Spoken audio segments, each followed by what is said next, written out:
చర్చెస్లో దయచేసి మీరు తాలి తీసేయమనో, బొట్టు తీసేయమనో, తెల్లచీర కట్టుకుంటేనే భక్తులను ఇలా చెప్పడం మానేయాలి అని చెప్తుంటాను నేను చాలాసార్లు. ఎందుకంటే మనకు పైరూపం మార్చడం కంటే హృదయాంతరంగంలో దేవుడు ఉండడమే ముఖ్యం. ముందు దేవుడు హృదయంలోనికి రావాలి, రెండవది దేవుడు అర్థం కావాలి, మూడవది దేవుడు అర్థమైన వాడు అనేకులకు దేవుని అర్థమయ్యేటట్లు చెప్పేవాడు అవ్వాలి. అది చేస్తే చాలా. ఆ తర్వాత దేవునికి నచ్చినట్లు ఎలా మారాలో మారిపోతాం మనం.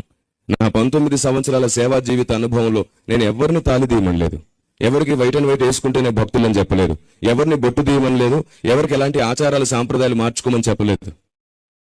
వారికి దేవుని అర్థమయ్యేటట్టు చేశాను, వారికి దేవుని ప్రేమను అర్థమయ్యేటట్టు చేశాను, వారిని దేవుని చిత్తానికి అనుకూలంగా మార్చడానికి ప్రయత్నం చేశాను.